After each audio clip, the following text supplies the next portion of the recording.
En este segundo módulo entraremos ya propiamente en el tema de la seguridad como tal, como el tema que nos atañe directamente en esta materia, amarrado pues a todo lo que es una política pública de seguridad. Para eso primero tenemos que entrar a pensar, a definir o a conceptualizar qué es la seguridad. ¿Mm? Seguridad es un concepto amplísimo, ¿no? Cada cosa va a tener una definición de seguridad. El problema es que cuando todo se vuelve un problema de seguridad, pues entonces es difícil encontrar las fórmulas de solución porque entonces eso se volvería una normalidad y ya no sería un problema como tal, ¿no? Si asumimos que todo es una crisis, pues deja de ser crisis y se vuelve el escenario de la normalidad. La seguridad se puede dividir, como les decía, en diferentes conceptos. Se puede tomar diferentes definiciones de seguridad, dependiendo del apellido. Se lo señalaba por allá en el video de introducción.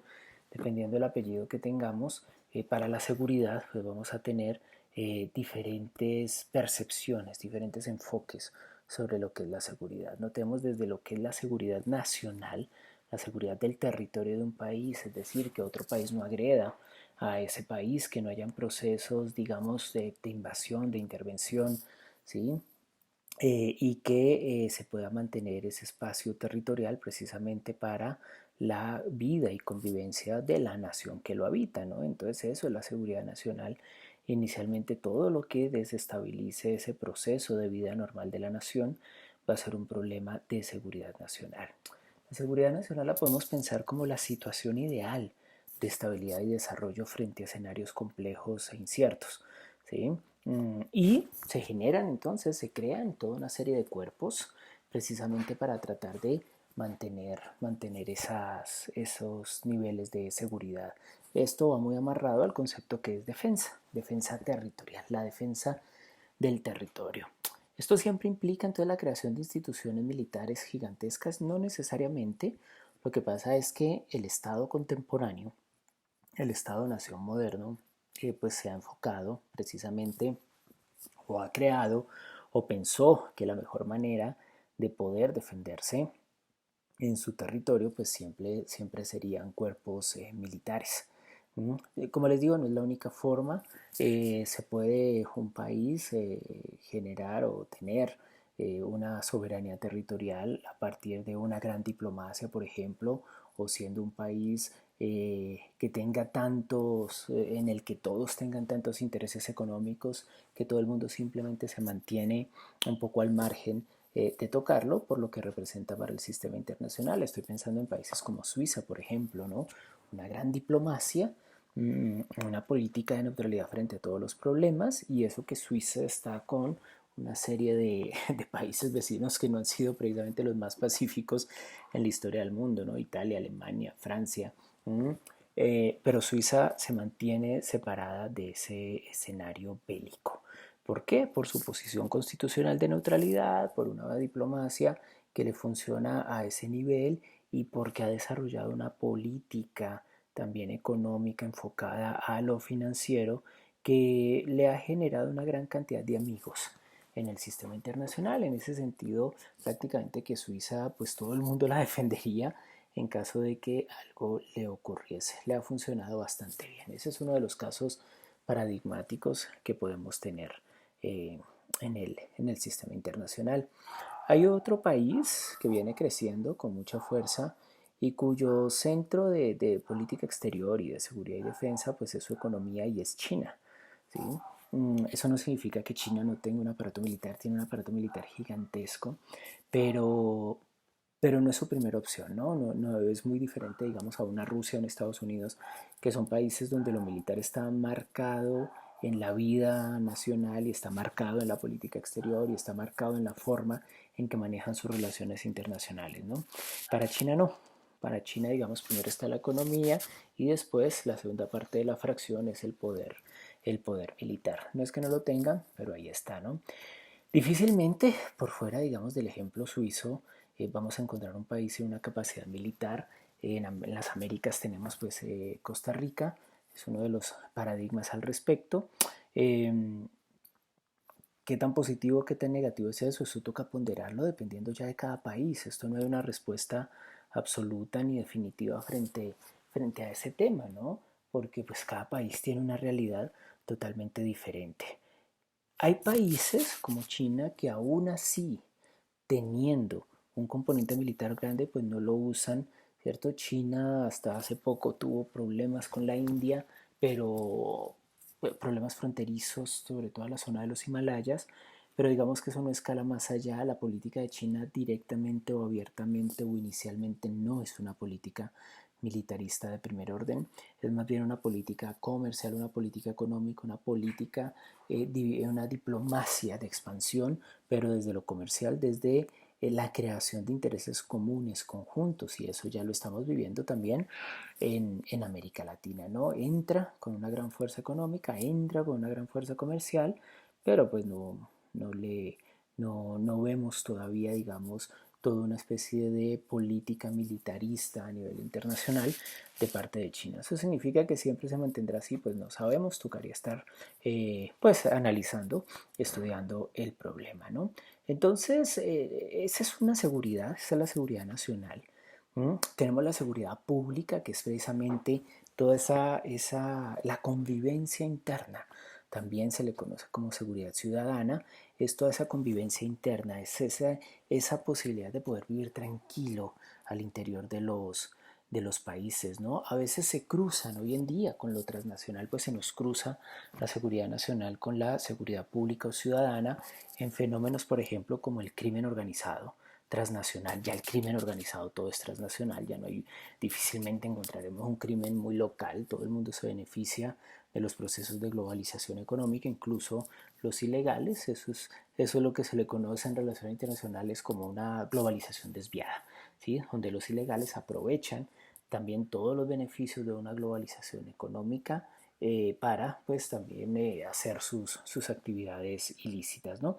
Entonces tenemos ese crimen organizado en América Latina. El tema de las mafias de las drogas es muy marcado en todos los países con diferentes aspectos, ¿cierto? Porque la cadena de las drogas se nos divide. Hay países que centralizan absolutamente todo. Por ejemplo, Colombia centraliza casi que toda la cadena productiva. México tiene las estructuras, la cadena productiva son cultivos ilícitos, procesamiento, eh, distribución, comercialización y lavado de activos. ¿Sí? Hay países que son centros de lavado y uno dice, bueno, no tienen un problema de drogas, no tienen un problema de drogas, pero tienen un problema de lavado de activos producto de esa actividad de las drogas, ¿no? Entonces miren cómo ahí la seguridad ciudadana y la nacional se nos cruza. ¿Por qué? Porque es que donde llega una estructura narcotraficante de estas siempre va a haber problemas de seguridad ciudadana, ¿cierto? No necesariamente un aumento de lo que es la delincuencia simple, o sea, la delincuencia de calle. Muchas veces estos grupos articulan esa delincuencia de calle a sus propias estructuras y pareciera que todo está pacífico, pero de cuando en cuando tendremos problemas, tendremos inestabilidad en la seguridad pública enfocada a hechos violentos, a vendetta entre bandas, ¿cierto? Rencillas entre bandas, lucha por los mercados, lucha por las rutas, y entonces miren cómo se nos va destruyendo la seguridad pública a partir de un problema de seguridad nacional, ¿no? Entonces ya tenemos dos conceptos, seguridad nacional, seguridad pública. La seguridad pública es mucho más grande que simplemente eso, solo puse un ejemplo para que quedara muy claro y un ejemplo que nos muestra que también hay cruces de esto, ¿no?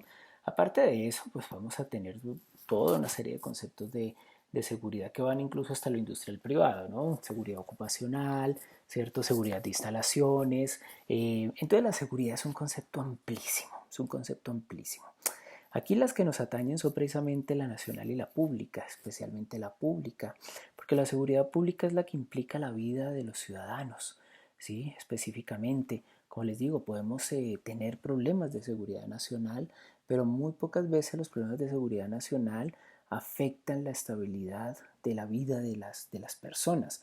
¿Por qué? Porque cuando hay un problema de seguridad nacional, muchas veces esos problemas en la concepción clásica se dirimen en otras partes del mundo. Muy pocos ejércitos del mundo pelean en su territorio, ¿sí?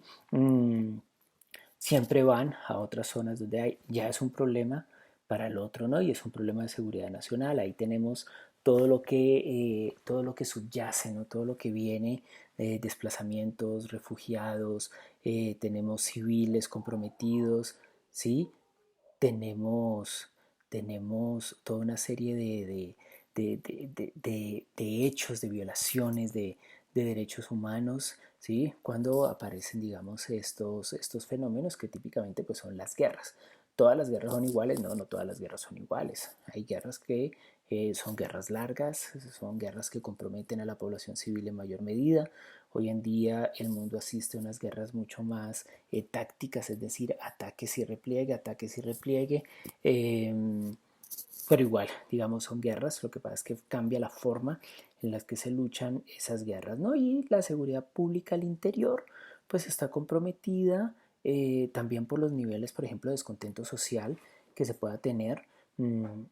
Por eso la gobernabilidad y la seguridad pública van muy amarradas, porque es que la estabilidad del país depende precisamente de la correcta implementación y desarrollo de políticas públicas que le permitan a la gente tener una posibilidad de vida.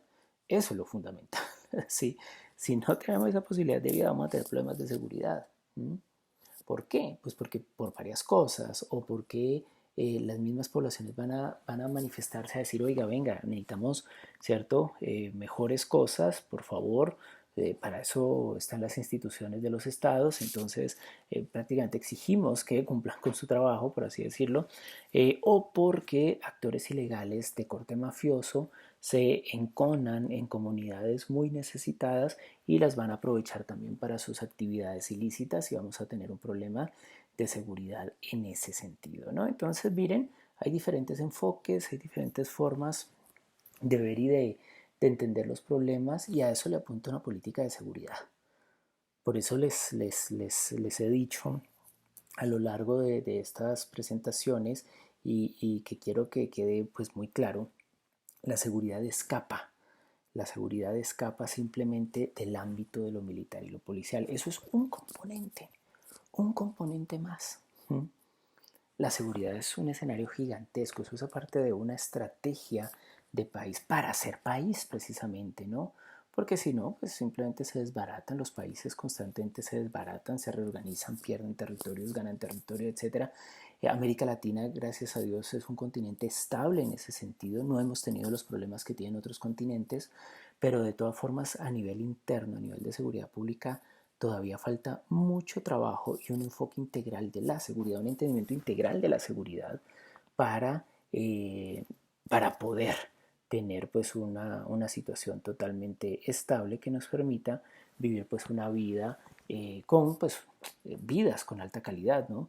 Con una calidad de vida que no necesariamente se traduce entonces en grandísimos ingresos, no, no, no, la calidad de vida es la posibilidad de oportunidades, sí, es la posibilidad de oportunidades y a partir de ahí pues ya la gente aprovecha estas oportunidades, la gente vive su vida, la gente tiene calidad de vida, la gente puede vivir en la ciudad sin problema, puede vivir en el campo sin sentirse amenazada, etcétera, ¿no? Todo eso apunta, miren, todo lo grande que es el concepto de política, perdón, el concepto de seguridad y a eso apunta la, una política pública de seguridad, seguridad alimentaria fundamental, eso va amarrado ahí, ¿cierto? Cuando las personas no ven la posibilidad de desarrollo económico, ahí es donde se van.